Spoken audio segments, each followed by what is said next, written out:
South India Shopping Mall, The Wedding Mantra, Sarikotta Wedding Collection, South India Shopping Mall. నమస్తే, నేను Keshav. Welcome to Suman TV. Andhra Pradesh deputy CM కార్యాలయం release చేసినటువంటి ఒక లేఖ Telugu cinema ఇండస్ట్రీలోనే ప్రకంపనలు సృష్టించింది. ఆల్ సడన్ 1వ తారీఖు నుంచి బంద్. ఈ ప్రకటన చేసే ధైర్యం ఎవరికి ఉంది? అల్లు అరవింద్ గారు ఒక మాట చెప్పారు, పవన్ కళ్యాణ్ గారి సినిమా రిలీజ్ టైంలో ఇలాంటి ప్రకటన చేయడం ఒక దుస్సాహసం. ఆ దుస్సాహసం చేసింది ఎవరు అసలు? మీ వయసు ఎంత? పవన్ కళ్యాణ్ గారికి అగైనెస్ట్గా ఏదైనా చేద్దాం అని ప్రయత్నించే అంత మొగాడిని ఇంతవరకు నేను చూడలా. అల్లు అరవింద్ గారు లాంటి పెద్ద వ్యక్తి బయటకు వచ్చి కూడా మాట్లాడారు. మిగతా ప్రొడ్యూసర్స్ కూడా అదే లైన్లో సమస్య పరిష్కారం అవుతుంది అనుకోవచ్చా? దిల్ రాజు గారు ఆయన నాకు దేవుడు పవన్ కళ్యాణ్ అన్నారు. ఆయన దగ్గర సగం థియేటర్లు ఉన్నాయి. సురేష్ బాబు, సునీల్ నారాయణ అసలు యు ఆర్ ఎంకరేజింగ్ అన్స్క్రూప్లెస్ ఫెలోస్. మీరు ఎప్పుడైతే బూతులు తిడతారు, నేను ఇంకో బూతులు తిడతాను. ఒక రకం మంచి జరిగింది ఏంటంటే వీళ్ళు కొంచెం ఒళ్ళు దగ్గర పెట్టుకుంటారు. లెటర్లో కూడా అదే చెప్పారు, ఇండివిజువల్గా కాదు కలిసికట్టుగా రండి అని. సో ఈ కలిసికట్టుగా తీసుకొచ్చే బాధ్యత ఎవరు తీసుకుంటారు పరిశ్రమలో? నాతో పాటు వెనకాల ఉన్న హీరోలు అందరినీ తీసుకురా అంటే I'm not a broker. Deputy CM కార్యాలయం రిలీజ్ చేసిన లేఖలో ఉన్నటువంటి వాస్తవాలు ఏంటి? హరిహర వీరమల్లు పవన్ కళ్యాణ్ నటించినటువంటి ఒక పెద్ద సినిమాని ఆపే శక్తిమంతులు సినిమా పరిశ్రమలో ఎవరున్నారు? విశ్లేషించేటువంటి ప్రయత్నం చేద్దాం. మనతో పాటు సినిమా పర్సనాలిటీ తమ్మారెడ్డి భరద్వాజ్ గారు ఉన్నారు. నమస్తే సార్. సార్, మీరు ఇండస్ట్రీ గురించి మాట్లాడదాం. ఎందుకంటే లెటర్లో చాలా డీటెయిల్గా ఒక ఎలిగేషన్ లాంటి అంశం ప్రస్తావించారు. ప్లస్ రిటర్న్ గిఫ్ట్ డైరెక్ట్గా చెప్పినటువంటి మాట, రిటర్న్ గిఫ్ట్ ఇవ్వాలని ఇండస్ట్రీ పవన్ కళ్యాణ్ గారి కోసం ప్రయత్నిస్తుందా? ఎంతవరకు నిజం ఇది? పర్సనల్గా చెప్తున్నది, నథింగ్ అగైనెస్ట్ ఎనీబడి. గవర్నమెంట్ నుంచి అసలు అటువంటిది రావటం అనేది నాకు నచ్చల. నేను పర్సనల్గా చెప్తున్నా. ఎందుకంటే గవర్నమెంట్ మంచివాళ్ళు ఉంటారు, చెడ్డవాళ్ళు ఉంటారు ప్రజల్లో. మంచి వాళ్ళు ఉన్నా చెడ్డవాళ్ళు ఉన్నా గవర్నమెంట్ అనేది అందరికీ గవర్నమెంటే. సో అందులో నాకు శత్రువుగా నేను ప్రభుత్వంలో ఉండి నేను ప్రభుత్వంలో ఎవరిని ఏం చేయకూడదు నా ఉద్దేశం. నిజంగా చేసున్నారా చేయలేదా అనేది సెకండరీ. అది చేసినా కూడా మనం మాట్లాడకూడదు. దేశద్రోహ నేరం వేరు, కానీ ఇది పర్సనల్. ఇప్పుడు హరిహర వీరమల్లు లేకపోతే పవన్ కళ్యాణ్ గారి మీద అగెనిస్ట్ అంటే పర్సనల్, వాళ్ళకి వీళ్ళకి రైవలరీ కింద వస్తుంది. ఆ రైవలరీని తీసుకుని నువ్వు ప్రభుత్వం నుంచి స్టేట్మెంట్ ఇవ్వటం అనేది కరెక్ట్ కాదు. ఆయన ఫ్యాన్గా మీరు నేను మాట్లాడవచ్చు, లేకపోతే బయట వాళ్ళు ఎవరన్నా మాట్లాడవచ్చు. ఆ స్టేట్మెంట్ ఇస్తే బాగుండేది. మరి ఇది ఆయన నోటీస్కి వెళ్ళి జరిగిందా వెళ్లకుండా జరిగిందా నాకు తెలీదు. బట్ సమ్హౌ నా పర్సనల్గా నాకు నచ్చదు. కానీ ఇండస్ట్రీలో అయితే ఒక కుట్ర జరిగింది. ఆయన సినిమా రిలీజ్ అవుద్ది, డేట్ అనౌన్స్ అయిన టైంలోనే అసలు ఇప్పుడు స్ట్రైక్ అనగానే బంద్ అనగానే ఒక నోటీస్ ఇవ్వడము, ముందు డిస్కషన్ జరగడము, లేదా అటు ఇటు ఒక 2 టీమ్స్ ఫామ్ అయ్యి సమస్యల పరిష్కారం కోసం ప్రయత్నం చేయడం, అలాంటివి ఏమీ లేకుండా ఆల్ సడన్ 1వ తారీఖు నుంచి బంద్. ఈ ప్రకటన చేసే ధైర్యం ఎవరికి ఉంది? అల్లు అరవింద్ గారు ఒక మాట చెప్పారు, పవన్ కళ్యాణ్ గారి సినిమా రిలీజ్ టైంలో ఇలాంటి ప్రకటన చేయడం ఒక దుస్సాహసం అని చాలా స్పష్టంగా చెప్పారు ఆయన. ఆ దుస్సాహసం చేసింది ఎవరు అసలు? మీ వయసు ఎంత? నా వయసు ఎందుకు లేదు సార్, 35-40 లోపు ఉంటాను. అంతగా నా 50 ఏళ్ళు సర్వీస్ ఇండస్ట్రీలో. నా సర్వీస్లో నేను ఇంతవరకు ఒక్క మొగాడిని కూడా చూడలే ఆ విషయంలో. గవర్నమెంట్కి అగెనెస్ట్గా వెళ్ళగలిగే మొగాడిని. ఓకే, గవర్నమెంట్ కూడా వదిలేండి, government forget about the government. ఒక పెద్ద హీరోకి అగెనెస్ట్గా ఏదైనా చేద్దాం అని ప్రయత్నించే అంత మొగాడిని ఇంతవరకు నేను చూడలా.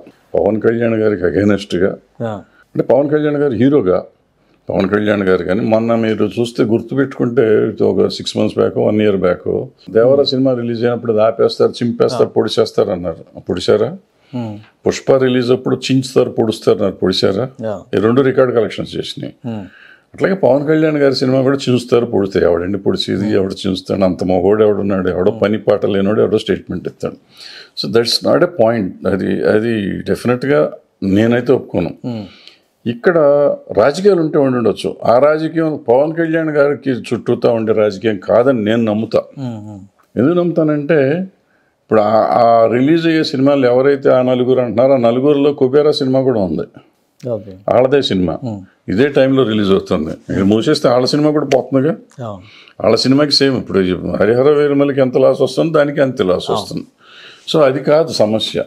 సమస్య ఇంకేదో ఉంది, వాళ్ళ ఇంటర్నల్ గొడవలు ఏంటి, ఇప్పుడు ఆ నలుగురిలో ఉన్న సమస్యలు, నలుగురిలో ఉన్న ఒకరు కానీ నాకు అర్థమైనంత వరకు ఈ బయట వాళ్ళలో కాదు, ఈ నలుగురు కాకపోతే 5గురు కాకపోతే 6గురులో ఉన్న 10 మంది అంటున్నారు. అరవింద్ గారు 10 మంది అంటున్నారు. 10 మందిలో నేను లేను, వాళ్ళు 10 మంది అయ్యారు. ఇప్పుడు అరవింద్ గారు కూడా ఉన్నారు గ్యారెంటీ. అంటే అరవింద్ గారు కుట్రలో ఉన్నారా లేరా అనే పాయింట్ కాదు. ఇవాళ ఇండస్ట్రీని కంట్రోల్ చేసే శక్తులు 10 ఉన్నాయంటే 10లో అరవింద్ గారు 100% ఉంటారు. ఆయన ఉన్నానన్నా లేనున్నా ఆయన ఉంటారు. ఆయన కానీ, సురేష్ బాబు గారు కానీ, దిల్ రాజు గారు కానీ, ఆయన సునీల్ నారాయణ గారు కానీ, ఎన్వి ప్రసాద్ గారు కానీ, ఇట్లా కొంతమంది ఉన్నారు. వాళ్ళు లేవు అంటే వాళ్ళు కాదంటే ఉంది. మైత్రి మూవీస్ అనుకోండి, సీతారా ఎంటర్టైన్మెంట్ అనుకోండి, ఇట్లా రెగ్యులర్ తీస్తున్న పెద్ద సినిమాలు తీస్తున్న వాళ్ళు అందరూ ఉంటారు. నాయకులే వాళ్ళే, వాళ్ళ కంట్రోల్లోనే ఉంది. వాళ్ళల్లో వాళ్ళకి ఏముందనేది మనకు తెలియదు. ఇప్పుడు మిగతా 200 సినిమాలు వస్తాయి, వీళ్ళందరికీ వెళ్ళిపో 50 సినిమాలు వస్తాయండి సంవత్సరానికి. మిగతా 200 సినిమాలు బయట వాళ్ళు వస్తాయి. వాళ్ళు ఏం చేసినా ఎవడ పట్టించుకోడు. అది రిలీజ్ అవుతుందో అవదో కూడా ఎవరికి తెలియదు. 50 సినిమాలకి అది మేక్స్ లాట్ ఆఫ్ డిఫరెన్స్.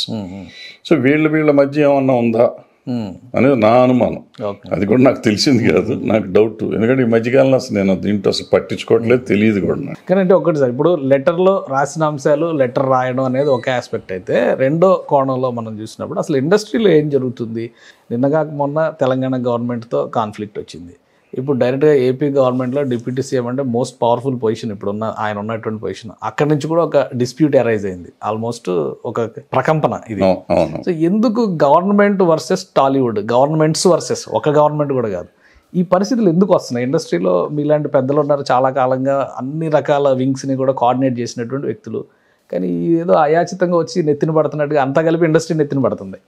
ఏం జరుగుతుంది? ఇండస్ట్రీని రిప్రజెంట్ చేసేవాళ్ళు ఛాంబరు, కౌన్సిల్, అట్లా ఆర్గనైజేషన్స్, బాడీస్ రిప్రజెంట్ చేసాయి. ఈ మధ్యకాలంలో గత 15 సంవత్సరాల నుంచి మొదలు పెడితే 15 సంవత్సరాల నుంచి దగ్గర కొంతమంది వ్యక్తులు వాళ్ళకి నచ్చిన గవర్నమెంట్ల దగ్గరికి వెళ్ళి వాళ్ళకి నచ్చిన పనులు చేయించుకుంటూ వాళ్ళే ప్రభుత్వానికి సంబంధించిన వాళ్ళు, వాళ్ళే మిగిలిన వాళ్ళు కాదు అనే పరిస్థితి తెచ్చారు. దాంతో ఇప్పుడు 2-3 గ్రూపులు అయిపోయినాయి. ఆ గ్రూపులుగా విడిపోయినాక ఇక ఈ గ్రూపు ఆ గ్రూపు అనేసరికి వీళ్ళు వచ్చేటప్పటికి వాళ్ళని తిడతారు, వాళ్ళు వస్తే వీళ్ళని తిడతారు. ఈ రకాలు అనేది కొంచెం అన్హెల్దీ థింగ్స్ స్టార్ట్ అయిపోయి ఎక్కువ వచ్చినాయి. ఆ అన్హెల్దీ థింగ్స్ ఇంతకుముందు కృష్ణ గారు, నాగేశ్వరరావు గారు, రామారావు గారు, ఎన్టీ రామారావు గారు, వీళ్ళందరికీ ఉండేది. ఎన్టీ రామారావు గారు తెలుగుదేశం అంటే, కృష్ణ గారు కాంగ్రెస్ లో ఉన్నా కానీ మళ్ళీ వాళ్ళిద్దరు ఏం బ్రదర్ అని తిరిగేవారు. ఇండస్ట్రీ సమస్య వస్తే ఇద్దరు కలిసి ఉండేవారు. ఇప్పుడు అది కాదు. ఇప్పుడు అసలు మొఖాలు చూసుకునే పరిస్థితుల్లో లేరు చాలా మంది. అంటే రాజకీయాల ప్రభావం, లేదంటే ఇండస్ట్రీలో రాజకీయాల ప్రభావం పెరిగింది అనుకోవాలా? రాజకీయాలు ఇండస్ట్రీలోకి వచ్చినాయి కాబట్టి వీళ్ళలో కూడా వచ్చేసారు. కూడా ఉన్నాయి కదా మీరు చెప్పిన దాని ప్రకారం. ఉన్నాయి కానీ కలిసి ఉండేవారు. అంటే దాన్ని మనం పర్సనల్ గా తీసుకునే వాళ్ళం కాదు. ఇప్పుడు పర్సనల్ గా తీసుకుంటున్నారు. పర్సనల్ గా మొఖాలు చూసుకోలేని పరిస్థితి పర్సనల్ గా తీసుకోవటమే కదా. దాంతో చాలా తేడా వచ్చేసింది. పరిశ్రమకి సంబంధించి వింగ్స్కి కానీ ఆర్గాన్స్ కానీ ఎవరికి వాళ్ళు గ్రూప్స్గా ఉన్నాయి. ఇప్పుడు ప్రొడ్యూసర్స్ కౌన్సిల్ కావచ్చు, ఫిలిం ఛాంబర్ కావచ్చు, వీళ్ళందరూ కలిసి రండి, మీ సమస్యలు మేము పరిష్కరిస్తామని ఓపెన్ ఆఫర్ ఇచ్చాము, కానీ పట్టించుకోలేదు అని ఏపీ గవర్నమెంట్ అంటుంది. ఇండస్ట్రీలో నిజంగా రియాక్షన్ లేని అదే తప్పు. అసలు అవసరం లేదు, ఏమీ లేదు. ఇప్పుడు ఏముంది కాదు, ఇండస్ట్రీకి సమస్య 30 ఏళ్ళ నుంచి ఉన్న సమస్య, అందరికీ తెలిసిన సమస్య. ఇప్పుడు ఎన్టీ రామారావు గారు ఉన్నప్పుడు ఎన్టీ రామారావుకి తెలియని సమస్య, ఆయన ముఖ్యమంత్రి అయ్యాడు కాబట్టి మేము వెళ్ళి రిప్రజెంటేషన్ ఇవ్వాలా? ఇప్పుడు పవన్ కళ్యాణ్ గారికి తెలియని సమస్య ఏదన్నా ఉందా, మేము వెళ్ళి చెప్పాలా? చెయ్యాలనుకుంటే మీరే చేయొచ్చు కదా. అది ఒకటి. రెండో ఆస్పెక్ట్కి వచ్చేటప్పటికి కలిసి రండి అంటే ఇక్కడ ఏమవుతుంది, ఇందాక చెప్పినట్టు నేను 2-3 వర్గాలు అయిపోయినాయి. లీడర్స్ అంతా వాళ్లే. సో బాధితులైనా బెనిఫిషియరీస్ అయినా వాళ్ళు. మిగతా 200 మంది నేను పేరు చెప్పాను ఉన్న సినిమాలని, వాళ్ళకి బెనిఫిట్ లేదు, లాసు లేదు, ఏదో చేస్తున్నారు. ఉన్నారంటే ఆల్సోరని గుర్రాలు ఆల్సోరని లాగా వీళ్ళు సినిమాలు తీసాము మేము ప్రొడ్యూసర్లు అని చెప్పుకోవటం తప్ప వాళ్ళకి నష్టం తప్ప లాభంతో సంబంధం లేదు. ఇండస్ట్రీతో కూడా లేదు. నష్టం రాగానే వెళ్ళిపోయే వాళ్ళు మెజారిటీ ఉంటారు. ఇంకో 2 సినిమాలు తీసి ఇంకొంచెం పోగొట్టుకునే వాళ్ళు కొంతమంది ఉంటారు. సో ఇప్పుడు ఈ ఇండస్ట్రీలో ఉన్న వాళ్ళకి కష్ట సుఖాలు, మంచి చెడు అన్నీ తెలుస్తాయి. ఈ మంచి చెడు ఏంటంటే ఎప్పుడైతే ఈ రైవలరీ వచ్చిందో, పోతే ఆడు కూడా పోతున్నాడు కదా, ఇప్పుడు నేను ఇది బాగు చేస్తే ఆడు బాగుపడిపోతాడేమో అన్న ఈ ఈర్ష్య ఎక్కువైపోయింది. సో ఇప్పుడు ఏమైంది, ఇది కాకుండా ఈ ప్రభుత్వాలు కూడా ఇండివిజువల్స్ని ఎంకరేజ్ చేయటం మొదలెట్టారు. లాస్ట్ 15-20 yearsగా ఇండివిజువల్స్ని ఎంకరేజ్ చేయటం మొదలెట్టారు, విచ్ వాస్ వెరీ డేంజరస్. చూసుంటే నేను అప్పుడు కూడా జగన్మోహన్ రెడ్డి గారి దగ్గరికి వాళ్ళు వెళ్ళినప్పుడు కూడా తప్పు వీళ్ళు ఎందుకు వెళ్ళారు, ఎవరు వెళ్ళమన్నాడు వెళ్ళని అడిగాను నేను. ఇన్సల్ట్ చేశారని కూడా నేను ఆ రోజు చిరంజీవి గారు అలా మాట్లాడతాం తప్పు, వీళ్ళు వెళ్ళటమే తప్పు అని చెప్పాను నేను. ఇప్పుడు అదే మాట్లాడను. ఇప్పుడు మనం వెళ్ళినాక అటు ఇన్సల్ట్ చేశాడో ఇంకో మర్యాదగా చూసాడో మనకు అనవసరం. అసలు వెళ్ళటం తప్పు, మనం ఎందుకు వెళ్ళాలి, మనం ఎందుకు తగ్గాలా, అసలు ఎవరి దగ్గరికి వెళ్ళక్కర్లా. So you have a body. నన్ను ఇప్పుడు ప్రభుత్వం ఉందండి, ప్రభుత్వంలో ప్రజలందరినీ చూసుకోవడానికి ప్రభుత్వం ఉంది.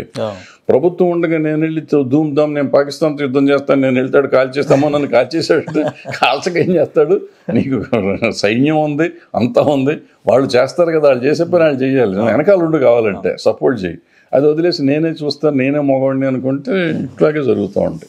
ఇప్పుడు పవన్ కళ్యాణ్ గారు ఇండస్ట్రీ మనిషి, ఆయన డిప్యూటీ సీఎం హోదా ఆ స్థాయికి వెళ్ళినప్పుడు ఇండస్ట్రీకి సన్మానం చేయాలని కానీ ఆయన విజయాన్ని అభినందించాల్సినటువంటి అవసరం కానీ లేదా, అలానే చంద్రబాబు నాయుడు గారు ఇండస్ట్రీ ఫ్రెండ్లీ మ్యాన్ అంటారు, ఆయన కెరియర్ కూడా ఫస్ట్ సినిమాటోగ్రఫీ మినిస్టర్ ఆయన, అలాంటి వ్యక్తి సీఎం అయినప్పుడు ఆ రోజు ఎందుకు స్పందించలేదు? దీని గురించే మాట్లాడుతున్నారు అందరూ కూడా. ఏడాది అయింది, కనీసం ఇండస్ట్రీకి ఒక కలెక్టివ్ స్పిరిట్ అనేది ఎందుకు లేదు? జగన్మోహన్ రెడ్డి గారి దగ్గర మాత్రం 2 కిలోమీటర్ల అవతల కార్లు పెట్టి నడుచుకొని మరీ వెళ్ళారు అని చెప్పని విమర్శ చేస్తున్నారు.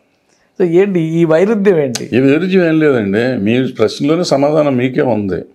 మీరు ఇచ్చిన నిన్న స్టేట్మెంట్లోనే పవన్ కళ్యాణ్ గారు నా దగ్గరికి కొంతమంది వచ్చారు, అట్ట రావటం కాదు యూనియన్లు రావాలని చెప్పారు. అంటే కొంతమంది వెళ్ళారుగా, అదే కొంతమంది ఆయన దగ్గరికి కూడా వెళ్ళారు. అయిపోయాయి సమస్యకి అప్పుడు ఇప్పుడు సింపుల్ లాజిక్ అంతే.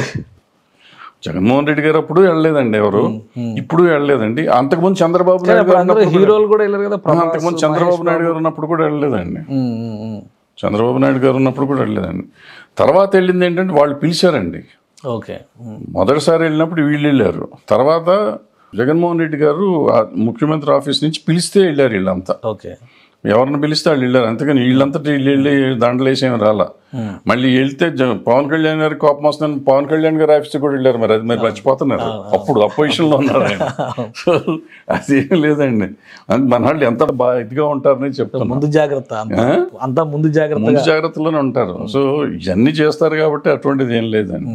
ఉండదు అనుకుంటున్నాను, నాకు ఐడియా లేదు నిజంగా, నాకు డీటెయిల్డ్గా నాకు తెలియదు. ఇంతకు ముందంటే ఫుల్గా అందులో ఉండేవాడిని కాబట్టి ఏదైనా గట్టిగా చెప్పగలిగేవాడిని.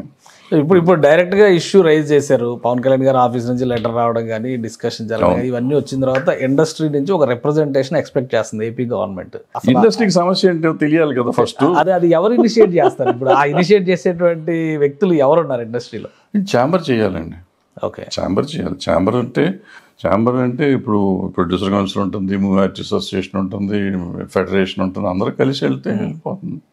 బట్ ఈ అందరిది కాదు సమస్య, ఇక్కడ సమస్య ఎవరిది? టికెట్లు పెంచుకునే వాళ్ళని అంతేగా. అందుకే వెళ్ళింది అప్పుడు జగన్మోహన్ రెడ్డి గారి దగ్గర కన్నా పవన్ కళ్యాణ్ గారి దగ్గర కూడా వెళ్ళి పెంచుకున్నారు కదా టికెట్లు. మన వెళ్ళి మధ్య పెంచారు, వీళ్ళు పంచుకున్నారు కదా. అవసరం ఇప్పుడు టికెట్ పెంచడం అనేది ఎందుకు? ఫస్ట్ ఆ ప్రశ్నకి సమాధానం నాకు చెప్పమానండి. నేను ఇప్పుడు కాదు 30 ఏళ్ళ నుంచి పోరాడుతున్నాను. చిరంజీవి గారి సినిమా టికెట్ పెంచిన రోజు నుంచి పోరాడుతున్నాను నేను. ఎందుకు టికెట్ రేట్ పెంచుతారు, ఇప్పుడు ఎందుకు పెంచకూడదు అనేది నా పాయింట్ ఏంటంటే, నేను సినిమా తీశానండి, ఒక సినిమా తీస్తే నాకు 300 థియేటర్లు 400 థియేటర్లు మ్యాక్సిమం అండి ఇచ్చేది. అది కూడా రావు, సినిమా ఆడకపోతే నో షోలు పెడతా ఉంటాయి. అదే ఒక పెద్ద హీరో సినిమా, పేర్లు వద్దు, ఎవరిదైనా కానీ 2000 థియేటర్లు తక్కువ పడవండి. అంటే 300 థియేటర్లో నాకు స్క్రీన్లో నాకు వచ్చే డబ్బుకి 2000 స్క్రీన్లో వచ్చే డబ్బుకి తేడా ఉంది కదండి. నేను మళ్ళీ B&Cలు ఆడుకుంటూ వెళ్తే కానీ నాకు డబ్బులు రికవర్. ఈ ఒకే రోజు మీకు వచ్చేస్తాయి, సండే కల్లా వచ్చేస్తాయి, మండే కల్లా మీ డబ్బులు వస్తాయి. ఇంకా మీరు ఎంత లాభాలు పొందుదామని రేట్లు పెంచుతున్నారు. ఎవరి కోసం? ప్రజల కోసం అంటారు, ప్రేక్షకులు మా దేవుళ్ళు అంటారు, మా ఫ్యాన్స్ నా అభిమానులే నా దేవుళ్ళు అంటారు. అభిమానులే కదా 3 రోజులు చూసేది, అభిమానులను దోసుకు తింటాం కదా ఇది. ఆ టికెట్లు పెంచడాన్ని గురించి ఇప్పుడు పవన్ కళ్యాణ్ గారు ఇప్పుడు నుంచి ఇండస్ట్రీకి మంచి చేయాలనుకుంటే టికెట్ పెంచడాన్ని ఆపమానండి. నేను పర్సనల్గా చెప్తున్నా, టికెట్ ఏ సినిమాకి పెంచకూడదు. కానీ పైరసీ వచ్చేసింది, ఓటీటీలు డిజిటల్ ప్లాట్ఫామ్లు ఇవన్నీ వచ్చినాయి కాబట్టి సినిమా వస్తే టికెట్ రేట్ పెంచుతారా? 1 వీక్ లోనే కలెక్షన్స్ రిటర్న్స్ రావాలి, వస్తున్నాయిగా టికెట్. సార్ మీరు ఇదే పవన్ కళ్యాణ్ గారి సినిమాలు తీసుకుందాం, గత ప్రభుత్వం ఉన్నప్పుడు టికెట్లు పెంచకుండా కూడా ఆయన డబ్బులు ఆయనకి వచ్చినాయా? నాగార్జున గారి సినిమాలు టికెట్లు పెంచకుండా ఆయన సినిమాకి ఆయన డబ్బులు వచ్చినాయా? పోయే సినిమాకి టికెట్లు పెంచినా రావుగా. పోయిన ప్రభుత్వంలో టికెట్ పెంచిన సినిమాలు కొన్ని పోయినాయి, పెద్ద సినిమాలు రాలేదు డబ్బులు. సో గవర్నమెంట్ ఇప్పుడు దీనిపైన ఒక పాలసీ తీసుకోవాలంటారు. తీసుకోవాలి, 100% తీసుకోవాలి. లేకపోతే ఇంకోటి చేసుకోవచ్చు. యూనిలేటరల్గా ఇప్పుడు మహారాష్ట్రలో కానీ, ఢిల్లీలో కానీ, 4-5 స్టేట్స్లో ఉంది, కర్ణాటకలో కానీ, ఏ సినిమాకైనా ఏ థియేటర్కైనా టికెట్ షోకి మార్చుకోవచ్చు. టికెట్ వాళ్ళకే పర్మిషన్ ఇస్తారు. ఇస్తే అది అఫిషియల్గా ఉంటుంది, అఫిషియల్గా వస్తుంది. ఇప్పుడు ఏమవుతుంది, నేను ప్రతిసారి సినిమా టికెట్ కల్లా మీ దగ్గరికి రావాల్సి వస్తుంది, అప్రోచ్ అవ్వాల్సి వస్తుంది. నేనంటే ప్రొడ్యూసర్ ఎవరైతే వాళ్ళు గవర్నమెంట్కి వెళ్ళాల్సి వస్తుంది. వెళ్తాంటే రకరకాలు, ఇప్పుడు ఈ అపోజిషన్ వాళ్ళని ఒకళ్ళు, మన వాళ్ళని ఒకళ్ళు, మన వాళ్ళకని ఇచ్చారని ఒకళ్ళు. ఇప్పుడు హరిహర వీరమల్లు ఉంది ఫర్ ఎగ్జాంపుల్, అది పవన్ కళ్యాణ్ గారు అయితే ఇవ్వాలా, అది భరద్వాజ్ అయితే ఇచ్చేవారు కాదు కదా. ఇవన్నీ ఏదో హరిహర వీరమల్లు సినిమా రిలీజ్ గురించే అసలు ఈ గొడవంతా స్టార్ట్ అయింది. ఆ సినిమాకి సంబంధించి షేర్ కావాలని ఈ డిస్ట్రిబ్యూటర్స్ ఎవరైతే ఉన్నారో, థియేటర్స్ అన్ని మా కంట్రోల్లో ఉన్నాయి అనుకున్న వాళ్ళు ఎవరైతే ఉన్నారో, వీళ్ళందరూ ఆ షేర్ విషయంలోనే డిస్ప్యూట్ స్టార్ట్ అయింది. అక్కడ నుంచి బ్యాన్ దాకా వెళ్ళారు వీళ్ళు, మీన్స్ బంద్ దాకా వెళ్ళారు. ఫస్ట్ ఇందాక చెప్పినట్టు అంత మగోళ్ళు లేరు, అంత ధైర్యం ఉన్నవాడే లేడు. ఇప్పుడు ఆయన ముందు దుర్గేష్ గారు మాట్లాడగానే వీళ్ళకి ఆల్రెడీ ప్యాంట్లు తడిచిపోయినాయి. ఇప్పుడు గవర్నమెంట్ నుంచి స్టేట్మెంట్ వచ్చిందనేసరికి పరిస్థితి ఎట్లా ఉందో మీకు అర్థమవుతుంది చూస్తాను. సో అంత జరిగే సీన్ ఉండదు. హరిహర వీరమల్లు అంటారా, రకరకాల సమస్యలు ఉండుంటాయి, వేరే సమస్యలు, దానికి దీనికి సంబంధం ఉండదు. బట్ ఇప్పుడు హరిహర వీరమల్లుకి మాత్రం మంచి జరిగింది. సో అన్ని విధాలుగా అక్కడ ఒక అడ్వాంటేజ్ వచ్చింది అనుకోవాలి. మంచి జరిగింది, డెఫినెట్గా సినిమా బాగా ఆడాలి, ఆడుతుంది కూడా. థియేటర్స్ పరంగా అసలు సమస్య ఏంటి? ఇక్కడ 2 అంశాలు సార్. థియేటర్స్ ఎవరు మెయింటైన్ చేస్తారు? ఈ లీజ్ థియేటర్ల గోల ఏంటి? మాకు ఎగ్జిబిటర్లు ఏమో మాకు డబ్బులే రావట్లేదు, ఓనర్షిప్ మిగులుతుంది తప్పితే మా బతుకు బస్ స్టాండ్ అని చెప్పని వాళ్ళు అంటున్నారు. ఇటువైపు నుంచి చెప్పేవాళ్ళేమో అసలు సినిమాల్లో టికెట్లు పెంచకపోవడం వలన రకరకాల సమస్యలు వస్తున్నాయి మాకు అనేది వీళ్ళు చెప్తున్నారు. పాప్కార్న్ దగ్గర నుంచి ప్రతి దాని మీద పవన్ కళ్యాణ్ గారి ఆఫీస్ మాత్రం ఒక అస్త్రం వేసింది. ఇప్పుడు ఏంటి అసలు సినిమా థియేటర్లో ఎగ్జిబిషన్ కాదు, వాళ్ళు ఏదైతే చెప్పారో ఆ లెటర్లో అవన్నీ రేపు నుంచి పాటించమనండి, ఎందుకు ఇండస్ట్రీ బాగుండదో చూద్దాం. ప్లస్ ఇది చేస్తూ ఇండస్ట్రీ గత 30 ఏళ్ల నుంచి అడుగుతుంది, ఇండస్ట్రియల్ టారిఫ్ పెట్టండి థియేటర్స్కి, పవర్ టారిఫ్ మా కమర్షియల్ అవుతుంది, చాలా పడిపోతుంది అని చెప్పాలి.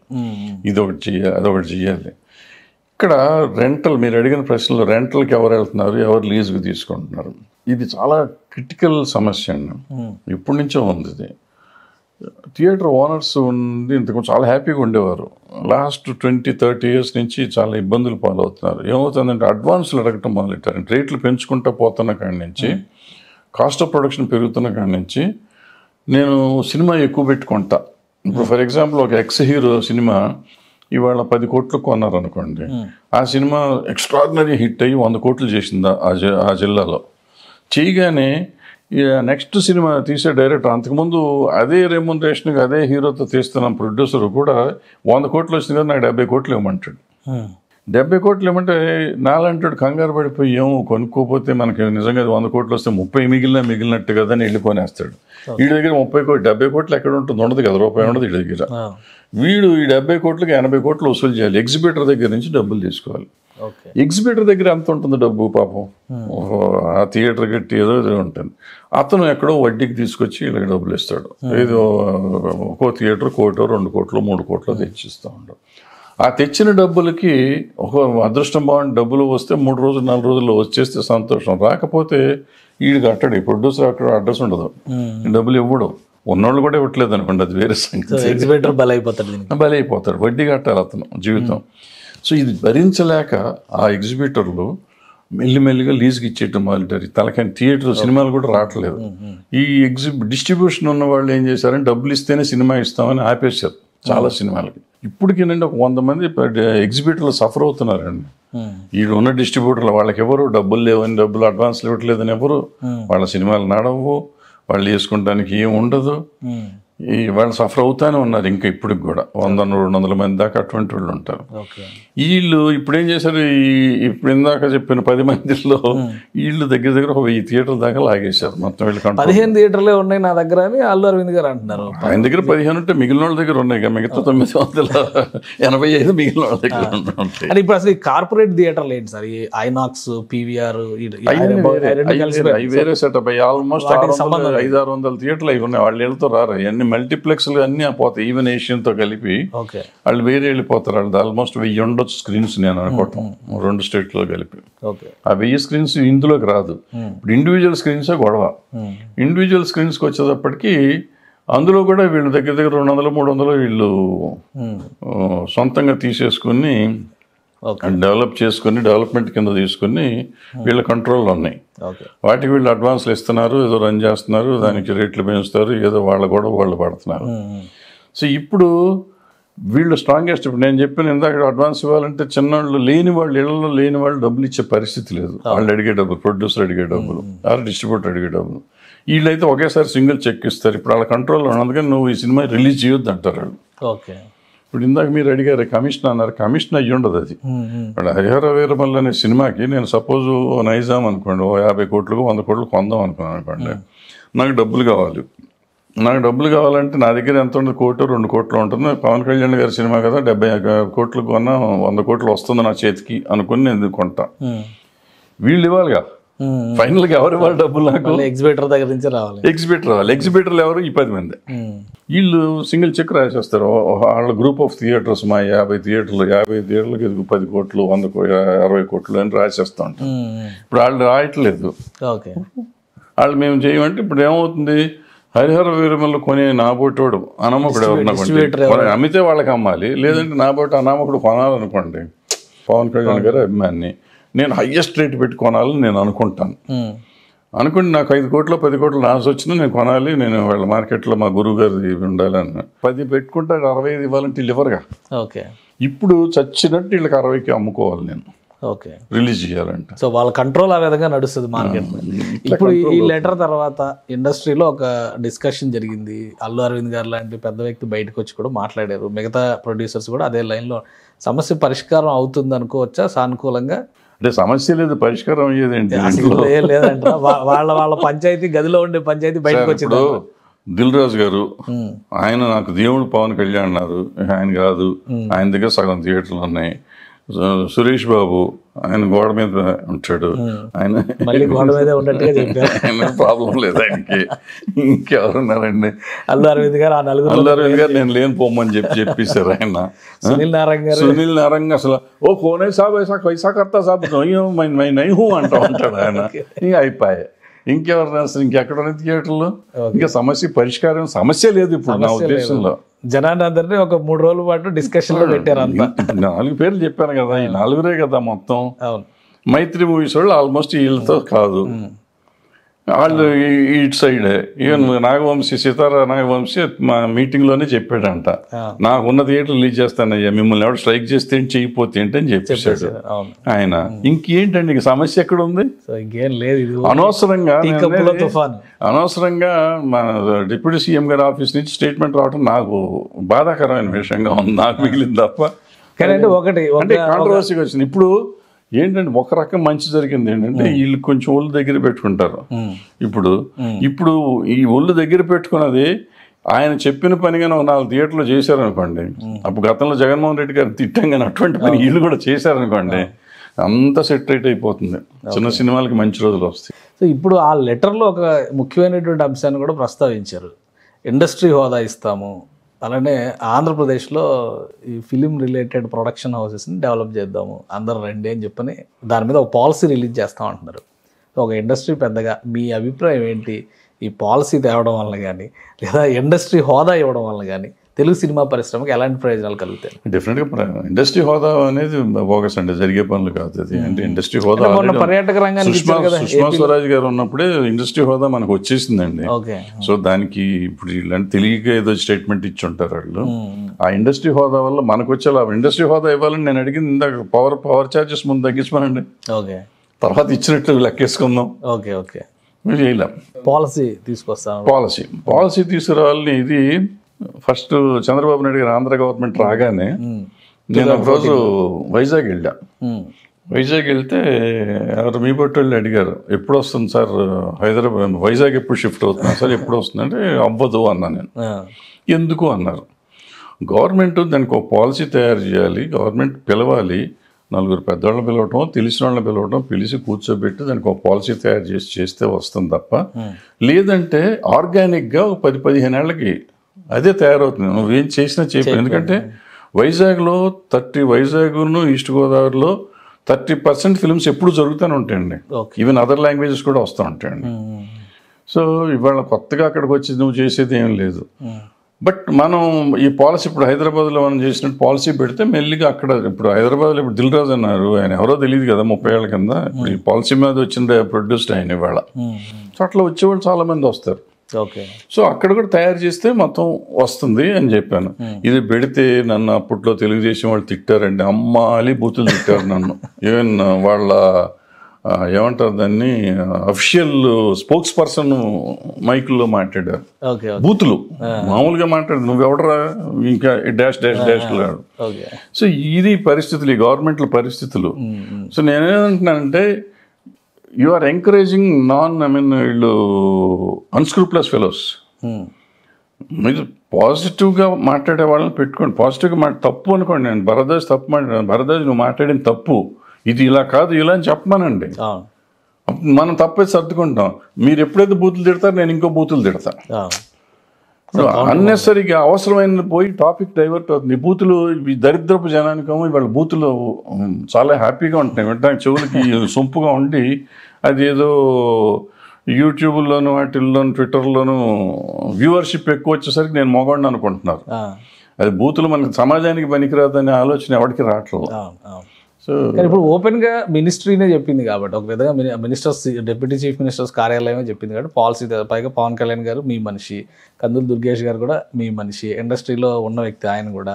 సో ఇవన్నీ కలిసి వచ్చేటువంటి అంశాలు అయినప్పుడు ఇండస్ట్రీ పరంగా ఈ పాలసీ మేకింగ్లో కానీ రాబోయే రోజుల్లో ఇండస్ట్రీ హోదా ఇస్తాం అనేటువంటి అంశంలో కానీ ఇన్వాల్వ్ అవ్వడానికి, ఒక రిప్రజెంటేషన్ తయారు చేయడానికి ఇండస్ట్రీలో ఉన్న అనుకూల అంశాలు ఏంటి? అనుకూల అంశాలు ఏం లేదండి. వాళ్ళిద్దరూ కూర్చుని ఎవరో నలుగురు, వాళ్ళు ఇష్టం వచ్చిన నలుగురిని పిలిచి, కొంచెం ఎక్స్పీరియన్స్ ఉన్నాడు, ఎందుకు తెలిసిన వాళ్ళు వాళ్ళకి తెలుసు, ఇండస్ట్రీలో ఇంత 30 ఏళ్ళ నుంచి ఉన్నాడు పవన్ కళ్యాణ్ గారు, దుర్గేష్ కూడా చాలా కాలం నుంచి తెలిసినాడు, ఇంత కాంటాక్ట్ ఉన్నాడు. నలుగురిని పిలిచి కూర్చోబెట్టి మీరు చేయండి ఆ పాలసీ అంటుంది. ఇప్పుడు చేస్తేనే కదండి మా నాన్నగారు వాళ్ళ టైప్లో చేసినప్పుడు నాగేశ్వరరావు రామారావు చేస్తేనే కదండి వాళ్ళ ఇండస్ట్రీ ఇక్కడ సెటిల్ అయింది హైదరాబాద్లో. ఇది కూడా అక్కడ కూడా చేస్తే ఉంటుంది. ఉన్న సీనియర్స్లో ఎవరన్నా పిలవండి, మీ ఇష్టం వచ్చిన వాళ్ళని పిలుచుకోండి, పిలిచి చెయ్యండి. మీకు తెలుసు పవన్ కళ్యాణ్ గారు himself knows what is what. ఇప్పుడు నేను వెళ్ళి నన్ను పెట్టారు అనుకుందాం కొంచెం, నేను 10 చెప్పాను, ఏమైనా చెప్పాను నీకు బుద్ధి లేదా, వయసు వచ్చింది, ఇది కాదు ఇదే అని చెప్పొచ్చు, అంత శక్తి ఉంది ఆయనకి కదా. సో అట్లా ఎవరినో ఒకళ్ళు పెట్టుకుని చేసుకోండి, సెట్అవుట్ చేయండి, ఎందుకు రాదో చూద్దాం. ఇప్పుడు ఫిలిం ఛాంబర్లో కూడా ఏమన్నా డిస్కషన్స్ జరుగుతున్నాయి ఈ మీటింగ్స్ వీటన్నిటి నేపథ్యంలో? ఒక రిప్రజెంటేషన్, ఒక టీమ్, ఆల్రెడీ చిరంజీవి గారు కూడా అక్కడ అసోసియేట్ అయినటువంటి వ్యక్తి, అక్కడ రిలేషన్స్ ఉన్నాయి, ఎవరికి వాళ్ళకి ఇండివిజువల్గా రిలేషన్స్ ఉన్నాయి. పవన్ కళ్యాణ్ గారి లెటర్లో కూడా అదే చెప్పారు, ఇండివిజువల్గా కాదు కలిసికట్టుగా రండి అని. సో ఈ కలిసికట్టుగా తీసుకొచ్చే బాధ్యత ఎవరు తీసుకుంటారు పరిశ్రమలో? కలిసికట్టు అనేది ఇంకా లేదండి, కలిసి లేదు కట్టు లేదు, ఛాంబర్ ఒకటే రిప్రజెంటేషన్ అండి. ఛాంబర్ అంటే ఛాంబరు. నాకు మేజర్ సమస్య అండి గవర్నమెంట్లు అన్నిటితోనూ, ఏ గవర్నమెంట్తో సంబంధం లేదండి. గవర్నమెంట్లు అంతా, నేను ఛాంబర్ ప్రెసిడెంట్, సపోజ్ నేను మీరు అనుకుందాం కొంచెంసేపు, మన ఇద్దరు ఫేస్లో అనామకమైన ఫేస్లు అయ్యి ఉండొచ్చు, but we are representing chamber and chamber represents the whole film industry. మన ఇద్దరు ముఖాలు పనికిరావు కాబట్టి నాతో పాటు వెనకాల ఉన్న హీరోలు అందరినీ తీసుకురా అంటే I'm not a broker, I hold a very respectable position as president of the chamber. Okay. So నువ్వు ఎవరినో తీసుకురా అంటే ఎవరిని తీసుకురావాలి? I'm representing the whole industry. అయిపోయాయి.